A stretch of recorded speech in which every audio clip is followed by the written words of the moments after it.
Hello everybody, कैसे आप सब। Welcome to YouTube channel. पीछे आप मेरे देख रहे हैं हीरो की करिश्मा XMR। आज हम इसके करने वाले हैं ओनरशिप रिव्यू, और ओनरशिप आपका भाई कर रहा है इस टाइम पे। हम इस टाइम पे क्लॉक कर चुके हैं, अगर मैं कैमरामैन को बुला सकूं। बाइक अभी चल चुकी है हमारी 877 किलोमीटर, अगर आप देख सकते हैं।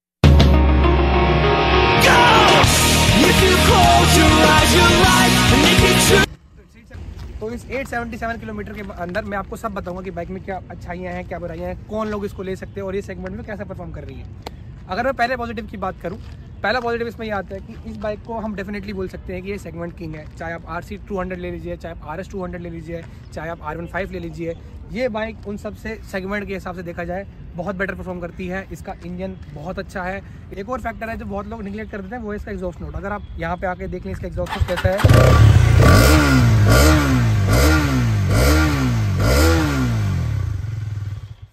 तो बाइक के एग्जॉस्ट नोट में बेस है, डेफिनेटली बेस है। आपको RS 200 से अच्छा एग्जॉस्ट मिलेगा मेरे हिसाब से। तो एग्जॉस्ट नोट में आपको कोई प्रॉब्लम नहीं आएगी। एग्जॉस्ट नोट बहुत क्लीन है, आपको आफ्टर मार्केट में इस पर लगाने की कोई ज़रूरत नहीं पड़ेगी। अगर हम सेकंड पॉइंट की बात करें, सेकंड पॉइंट है इसका टेरेस फ्रेम। ये टेरेस फ्रेम आपको बाइक को हेवी ट्रैफिक में मैनूवर करने में बहुत आसानी करेगा, क्योंकि ये बाइक का सबको लगता है बल्कि बाइक है। नो डाउट बाइक बल्कि है, बाइक बहुत हैवी भी है, बट जिस हिसाब से आप इसको मैनूवर कर पाएंगे आपको बहुत ईजी लगेगा इसको मैनूवर करने में। जो कि इसका 210 सीसी का DOHC इंजन, जो कि बहुत अच्छा एक तो परफॉर्म करेगा ही करेगा। बट अगर आप सोच रहे हैं कि माइलेज से आपको थोड़ी बहुत प्रॉब्लम आएगी, ऐसा नहीं है। अगर आप एक रेगुलर राइडर है जो डेली कम्यूट के लिए इसको लेना चाहते हैं, ये बाइक आपको उतना परेशान नहीं करेगी, क्योंकि सिटी के अंदर मैंने इसको 40 तक का माइलेज क्लॉक करके रखा हुआ है। अगर आप इसके साथ थोड़ा एग्रेसिव ड्राइव करना चाहते हैं तो कहीं ना कहीं आपको ये 31 से लेकर 39 की माइलेज दे देगी। लेकिन अगर आप नॉर्मल 70-60 की माइलेज में चलाना चाहते हैं छठे गियर में, तो डेफिनेटली आपको 45 या 40 कभी भी दे सकती है। तो इस बाइक की सीट कुशनिंग आपको बहुत कंफर्टेबल रखेगी। लॉन्ग ट्रिप के लिए ये आपको कभी भी कमर दर्द या थाइज में आपको कोई पेन नहीं आने वाला। तो आप इसको लॉन्ग टर्म प्रेफरेंस के लिए इसको हमेशा आप यूज़ कर सकते हैं कि हाँ, ये आपको बाइक कभी परेशान नहीं करेगी। फिफ्थ पॉइंट की अगर मैं बात करूँ, वो है उसके लुक्स। अगर आप इसके लुक्स पे देखें, आपको लुक्स इसके बिल्कुल ऐसा नहीं लगेगा कि बाइक बहुत डिसेंट नहीं है, बहुत एग्रेसिव, बहुत स्टाइलिश लुक है। मैं एक बार रेड लाइट पे खड़ा था, एक लोगों ने मुझसे खुद पूछ लिया कि भैया कहीं आपने बाइक इंपोर्ट तो नहीं कराई है। मेरे को बहुत उस दिन अच्छा लगा, बहुत अच्छा फीडबैक मेरे लोगों से। रेड लाइट पे जब खड़े होते हैं लोग इसको मुड़ मुड़ के देखते हैं कि इससे आपको ये तो पता चल जाएगा लुक्स इसके बहुत अच्छे हैं। फिर अगर मैं इसकी बात करूँ, इसके अंदर 6 गियर आपको मिल जाते हैं, जो 200 सीसी सेगमेंट में आपको बाकी बाइकों से बहुत ऊपर रख लेते हैं। RS 200 RM5 में डेफिनेटली आपको मिल जाएंगे, विद RC 200 ऑल्सो। बट मुझे लगता है कि ये बाइक अगर उनकी हम नॉर्मल ड्रैग रेस करवाएं तो ये बाइक उनको बहुत ईजिली पछाड़ सकती है।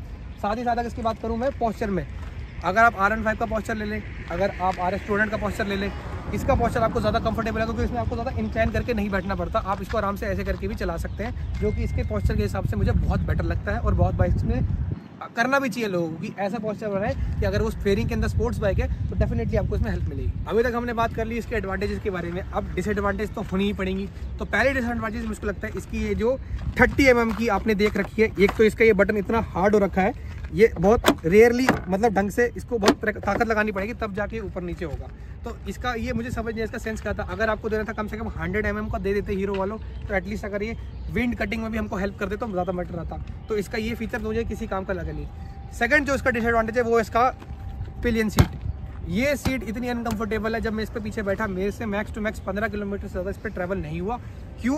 क्योंकि ये इस हिसाब से बनी हुई है कि आप जैसे भी सामने वाला बंदा ब्रेक मारेगा, आपको अपने आप इस पर इंक्लाइन होना पड़ेगा। तो एक तो जो ड्राइव कर रहा है उसको भी प्रॉब्लम होगी, और पिलियन इसमें बहुत अनकंफर्टेबली बैठता है, स्पेशली फॉर थाइज। तो इसका सेकंड डिसएडवांटेज ये रहा। थर्ड डिसएडवांटेज मैं कहूँगा इसका मीटर। जैसे आपको इसका मीटर देख सकते हैं, एक तो बहुत छोटा है, सबसे बड़ी बात।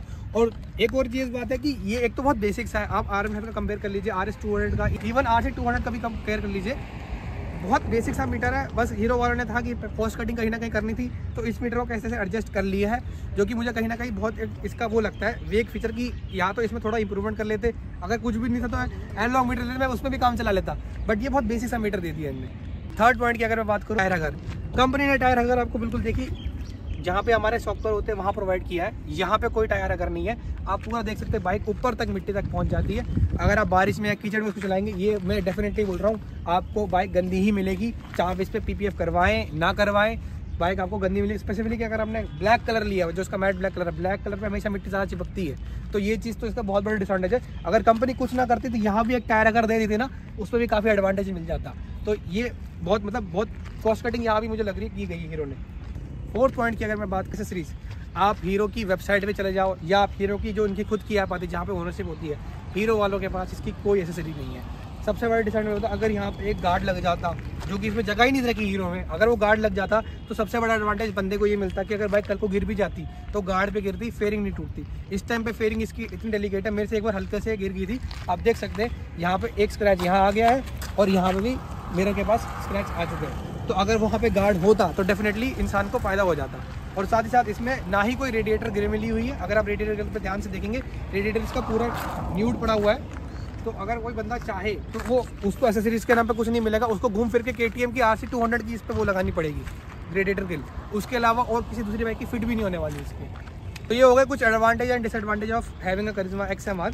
अब मैं बताऊंगा इसका after sale service. After sale service का बहुत सिंपल सा फीडबैक है। हीरो वाले के कुछ मैकेनिक्स ऐसे हैं जिनको इस बारे में पता भी नहीं होता। जब ये बाइक लॉन्च हुई थी, जब मैंने पहली बार शोरूम विजिट किया था, तब तो उनको पता भी नहीं था कि ऐसी कोई बाइक आई भी है। और जब इट्स वेरी रेयर, मैंने बहुत सारे यूट्यूब चैनल्स पे भी देखा है और हीरो की वेबसाइट पे, हीरो की सोशल मीडिया चैनल पे भी देखा है, लोग कमेंट करके थक चुके हैं कि हमारी बाइक उनने कब से बुक कर रखी है और डिलीवरी उनको नहीं मिली है। लकीली मेरे केस में ये था कि मैं जिस दिन गया उस दिन मुझे डिलीवरी मिल गई। बट आफ्टर सेल सर्विस के बाद मैंने देखा, जैसी मेरे को बाइक मिली, इसका क्लच इतना हार्ड हो रखा था कि गियर लग ही नहीं रहे थे। और मेरे को फर्स्ट डे पता चल गया था कि इसमें प्रॉब्लम है। तब मैं इस बाइक को पहली बार लेने गया था, तो मैंने उस टाइम जब डिलीवरी ली तब मुझे लगा शायद क्लच का इशू नहीं है, बट एक्चुअल में इसका क्लच का इशू उस टाइम बहुत हार्ड था। क्लच से गियर लग ही नहीं रहे थे। मुझे एक लोकल मैकेनिक को दिखाना पड़ा, उसने क्लच थोड़ा सा लूज किया तब जाके गियर लगे। और हीरो वाले ने इस पर ध्यान भी नहीं दिया, उनने कस्टमर को बाइक डिलीवर कर दी।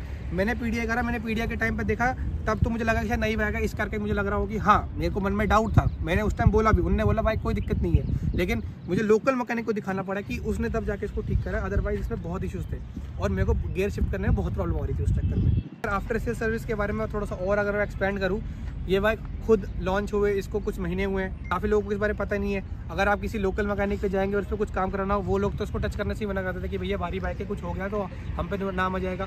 तो इस बाइक के साथ सबसे बड़ा फैक्टर यही है कि बहुत लोगों को इसके बारे में पता भी नहीं है कि ये बाइक मार्केट में लॉन्च हो चुकी है।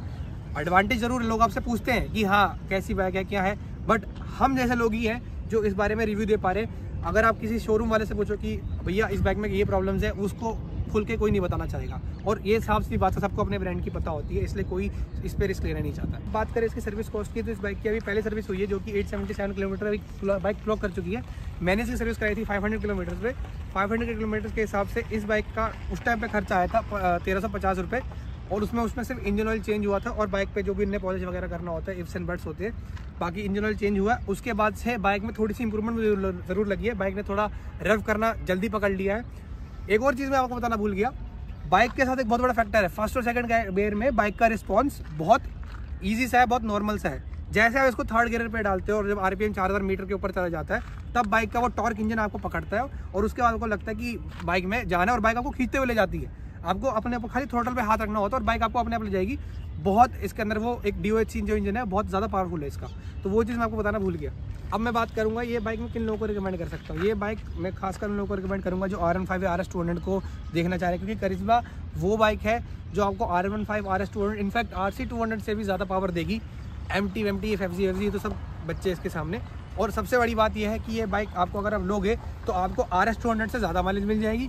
तो आप माइलेज के फैक्टर से भी कम परेशान रहेंगे कि हाँ माइलेज बाइक देती है, उतना अच्छा नहीं देती कि आप RN5 जितना माइलेज इसमें निकाल लो, बट 40 से 35 के बीच में ये बाइक आपको क्लॉक करके दे देगी। और अगर आप इसको स्मूथली चलाओ तो यही है मेरा टोटल ओवरऑल रिव्यू करिश्मा XMR को लेके। अगर आपको ये वीडियो पसंद आए तो प्लीज़ चैनल को लाइक करें, सब्सक्राइब करें और मिलते हैं आपसे एक नई वीडियो के साथ। तब तक के लिए बाय बाय।